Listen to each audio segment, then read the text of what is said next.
How's everybody doing? My name's Mike, and we got Mr. Coco hanging out with us today. So what we're going to talk about is putting the prong collar on your dog. Obviously, this is just for show. This is the largest size prong collar you can get, and Mr. Coco, of course, uses the smallest size prong collar you can get, which is significantly smaller than this. I will most likely take it off of him to show you. So what I want to talk about is actually putting the collar on the dog. So we recommend people putting the collar on their dog while the dog is still in the crate. So you open up the crate door. After training, the dog should, if you wait, the dog should sit, and then you would get down kind of like I'm kneeling and put this collar on your dog like so.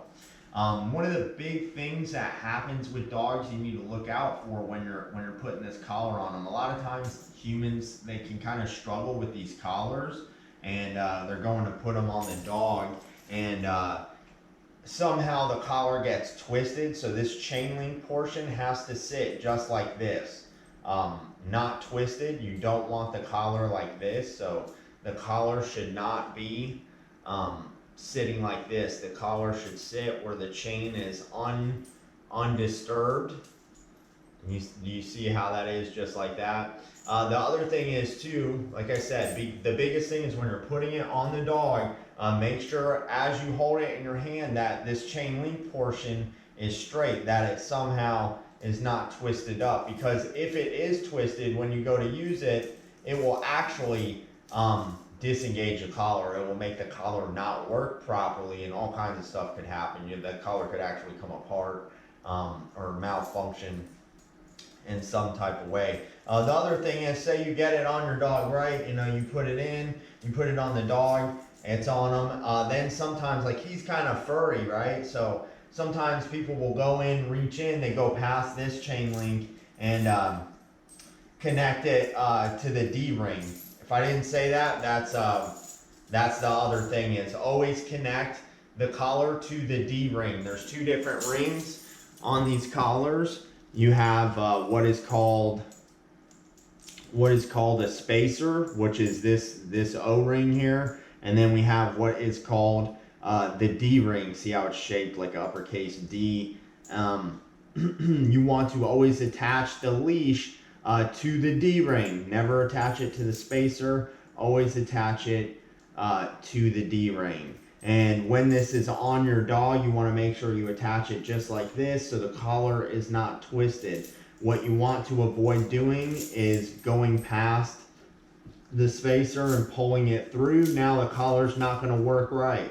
So we want to make sure that the leash is hooked up to the D-ring, and that the collar is not, this chain link is not twisted in any type of way when we hook the leash up. So I will kind of show you what it looks like with Mr. Coco. So anytime I'm working with the dog, if I disengage the other collar, I'm going to make sure I still have a leash on the dog, so I have something to grab with the dog. So this dog has a much smaller prong collar. Actually, I'll show that to you so you can see the difference. So, very big difference in the size of the collar. So you have to have the correct size for your dog. So with this little collar, we got to make sure, same thing, that this does not get twisted up, and we're hooked up to the D-ring, not the spacer. So as the dog's here, I have both my hands on the collar like this. I make sure it's not twisted up, and I just shimmy it under Mr. Coco here. Make sure their ears are out of the way. Do not pinch their ears. And when these collars are sized properly, they're snug on the dog. So you have to be very careful not to pinch their ears if they have long ears. And then I find the D-ring. I make sure that this collar right here, I make sure it's not twisted up.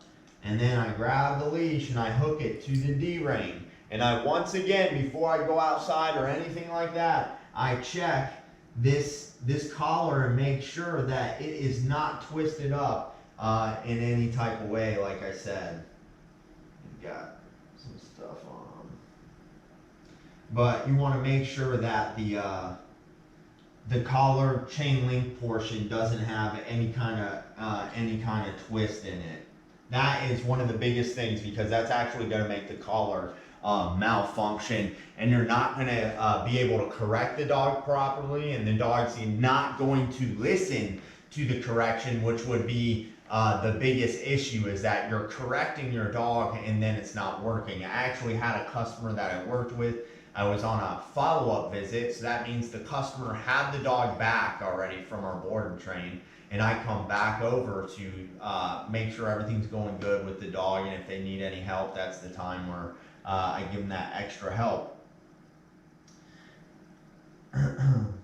Now, when we were working with the dog, the owner had put the collar on the dog, and I did not know that the collar was twisted. So as I'm coaching the owner and the owner's working with the dog, I'm just like, the dog's not responding right. I'm just not understanding what's happening. And I say to myself, let me check the collar, make sure everything's like working okay. And sure enough, I go in, I look at the collar, and the collar chain link portion's twisted up. So every time the owner is pulling the leash, it's disengaging itself. The dog's like feeling nothing. So then the dog learns that the owner's corrections aren't even working, and that is not a good thing to teach a dog. You want to teach a dog you're serious, and when you give a punishment, that it's effective and you mean what you're saying. So Coco's doing a very good job. Good job, buddy. Good place. Good boy. Good place.